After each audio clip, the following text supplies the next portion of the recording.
Assalomu alaykum. Bugun chorvadorlarga bir foydali ma'lumotni berib o'tmoqchimiz. Bu foydali ma'lumotimiz qoramol buzog'iga sut beriladigan soska haqida bo'ladi.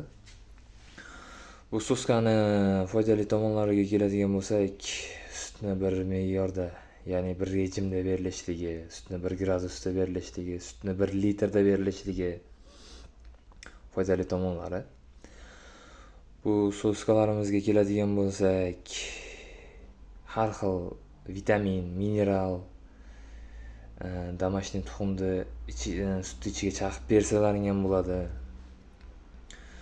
Keyin bitta ziyon tomoni bor. Bu albatta chorvadarning o'zidan kelib chiqqan ziyon tomoni. Soskani bitib buzoqni bo'yi baravar berilishligi bu ziyon. Chunki o'pkasiga sut ketadi. Tak. Ikkinchi ziyon tomoni, agarda sutni berib bo'lgandan keyin soskalarni olib chaymaslik bu zarar. Chunki buzoqni aynib qolib, ichidagi sut aynib qolib, qolgan sut aynib qolib, buzoqni ichini o'tkazib yuborishi mumkin va boshqa kasalliklarga olib kelishi mumkin. Videomiz yoqqan bo'lsa, like bosib qo'yinglar.